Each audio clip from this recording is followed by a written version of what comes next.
नातिश प्रतिमा अस्ति ईश्वरे दवा नातिश प्रतिमा अस्ति पर होय भगवान नामा पर भा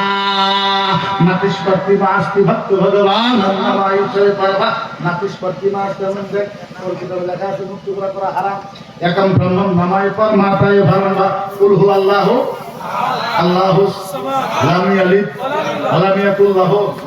एवं देख पुराने आयत दिला है पवित्र किताब में की है एकम ब्रह्मम नमा परमात्मा अल्लाह कयজন পবিত্র কিতাব লেখা একম ব্রহ্মম পরমাত্মা আল্লাহ একজন দুঃসাতম নামায় পরবা দ্বিতীয় কোনো খোদা নাই ঈশ্বরের নামায় পর ভোয়ে নামা তারা তৃতীয় খোদা মানবো সার দিয়ে নামায় ভগবান দাসা যারা 1 2 3 4 5 খোদা মানবো ভগবান কান ধইরা স্বর্গ থেকে বাড়ি গিয়ে জাহান্নামে দিবে পবিত্র কিতাবে লেখা আছে बोले मूर्ति पूजा करबो আমি বললাম বেদে লেখা আছে নাতি ঈশ্বরে প্রভু নামা দুহা परम धारम ঈশ্বরে पर নাতিশ প্রভু এ নামা এমন পর ভগবানের দেখছে যারা গরুর গোশত খায় যারা গরুর গোশত বেশি করে খাবো ভগবান তার ব্রেন বাড়ায় দিব আর তুইও পাগলা তোর সাতো পাগলা তোর ভগবানে কই খা তুই বস খাস কোনটা কোন ফাইনাল তো বলা লাগবে না और भगवान को खा तुम जो खाओ ना अरे ये কেন এগোর কথা আমরা উত্তর দিই আমরা উত্তর দিই আমরা উত্তরের বস্তা আছে আমাদের কাছে আমরা করি আমি চ্যালেঞ্জ দিলাম গুয়াহাটির পণ্ডিতকে এবং চ্যালেঞ্জ দিলাম মুহাম্মদুর রাসূলুল্লাহ আর আল্লাহর কোরআন কোরআনের উপরে কোরআনকে হেফাজত আর নবীর উপরে আমরা পুক্তা বক্তব্য দিতে পারবো কারণ বাপের হিম্মত নাই আমাদেরকে মানা করতে পারবে পারবে আমরা কারো ভগবানকে অন্যায় করি না আমরা কারো নেতাকে অন্যায় করি না আমরা কারো মহাপুরুষকে অন্যায় করি না আমরাও বলতে পারি তোমাদের থেকে ব্রেন আমাদের বেশি তোমরা জানো না আমরা 2 বছরে 3 বছরে 6 মাসের ভিতরে 30 বার আল্লাহর কোরআনকে মুখস্থ করতে হলাম কোরআন যদি মুখস্থ করতে পারি রামায়ণ আমাদের কাছে কিচ্ছু না বাইবেল আমাদের কাছে কিচ্ছু না গীতা আমাদের কাছে কিচ্ছু না ঋগ্বেদ আমাদের কাছে কিচ্ছু না যজুর্বেদ আমাদের কাছে কিচ্ছু না কিন্তু আমরা কারো বিরুদ্ধে বলি না তার কারণ মুহাম্মদুর রাসূলুল্লাহ আমাদেরকে শিখাইছে নিজের ধর্মকে পালন করো অন্য ধর্মের ভগবানকে কোনোদিন টার্গেট করবে না এটা ইসলামে শিখাইছে ইসলাম ইসলাম ইসলাম ইসলামকে সন্ত্রাসী বলো ইসলামকে জিহাদি বলো ইসলামকে আতঙ্কবাদ বলো তুমি আসো তোমার ধর্মের কিতাব তুমি নিয়ে আসো আমার ধর্মের কিতাব আমি নিয়ে যাবো আল্লাহর জাতের কসম এই কোরআনে যদি একটা সন্ত্রাসী শব্দ দেখাই দিতে পারো বুখারী মুসলিম আবু দাউদ নিসাই তিরমিজি ইবনে মাজাহ মিশকাতুল মাসাবি আলমগীর তুররে মুখতার ফতোয়া শামী রাতাল মুখতার সাইদ ইবনে আবিদিন রাসমি মুফতি সমস্ত কিতাবে যদি সন্ত্রাসের মতো একটা শব্দ দেখাই দিতে পারো আমি হিন্দু ধর্ম গ্রহণ করব কিন্তু আমি হাজার শব্দ তোমার কিতাব থেকে বের করে দেব ঋগ্বেদ বাইবেল যজুর্বেদ অথর্ববেদ সামবেদ রামায়ণ উপরামায়ণ ভৌতিক রামায়ণ রামচরিত মানস বাল্মীকি রামায়ণ বাইবেল প্রত্যেক কিতাব থেকে আমরা দেখাই দেব কিন্তু আমরা সাম্প্রদায়িক চাই না হিংসা আমরা চাই না যে জায়গাতে ভালোবাসা আছে আল্লাহর কোরআন সেই জায়গাতে আছে যেই জায়গাতে ভালোবাসা আছে বুখারী মুসলিম আবু দাউদ তিরমিজি আমাদেরকে মানুষের সাথে ভালো ব্যবহার শিখাইছে কি ব্যবহার কি ব্যবহার আমি জিজ্ঞাসা করলাম বল আমার নবীর যে চোখ খারাপ বল কেন বল বলে তোমার নবী 11টা বিয়ে করছে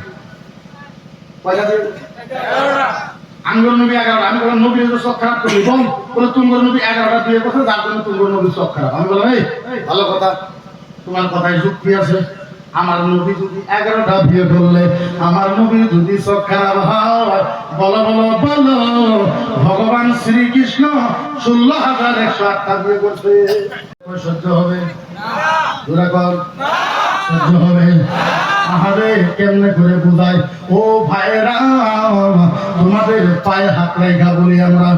তোমাদের পায়ে হাত রাখা বলি আমার নবীকে সামার কয়ো না আমার রাসূলকে বেঈমান কয়ো না আমার নবীকে লুচ্চা কয়ো না আমার নবীকে সন্ত্রাসী কয়ো না আমার রাসূলকে গালি দিও না তোমরা আমাদের ক্ষতি করো আমাদের গলা কাইটা ফেলাও আমাদের হাত কাইটা ফেলাও আমার বাবাকে মার্ডার করে ফেলাও আমার মাকে মার্ডার করে ফেলাও কিন্তু মদিনার নবীকে সামার বললে মুসলমানের কলিজা মানে না আচ্ছা বলেন আমাকে বলে মকিবার মুক্তি সাম্প্রদায়িক বলে কেন আচ্ছা বলেন আমার নবীকে কেউ যদি গালি দেয় তাহলে বলেন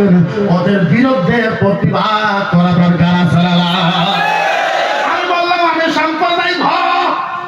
নবীর পক্ষে কথা বললে যদি সাম্প্রদায়িক হয় নবীর জন্য কথা বললে যদি সাম্প্রদায়িক হয় আতঙ্কবাদী হয় আল্লাহর জাতের কসম কসম এরকম সাম্প্রদায়িক হয়ে নিজের গলা কাটানোর জন্য রাজি আছি। তার কারণ হলো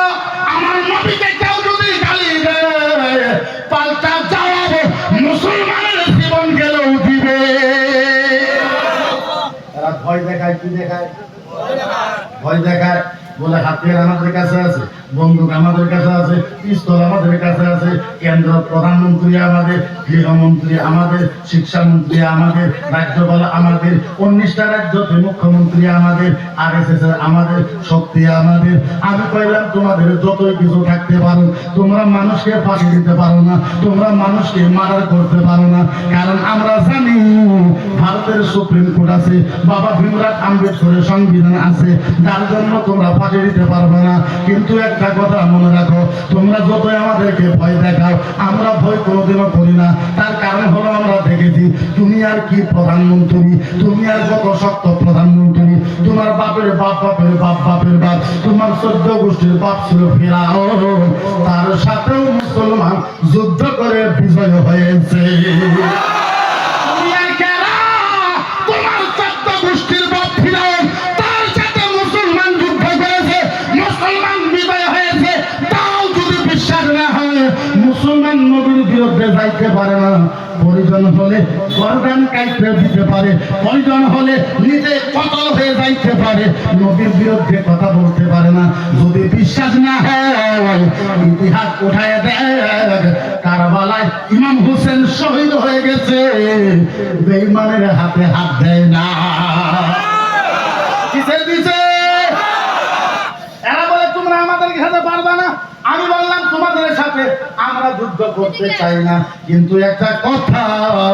যদি আমাদের নবীকে আক্রমণ করা হয়, আল্লাহর কসম মুসলমানের শরীরে 1 ফোঁটা রক্ত থাকা পর্যন্ত মুসলমান কিন্তু আন্দোলন ছাড়বে না। যখন ছাড়বে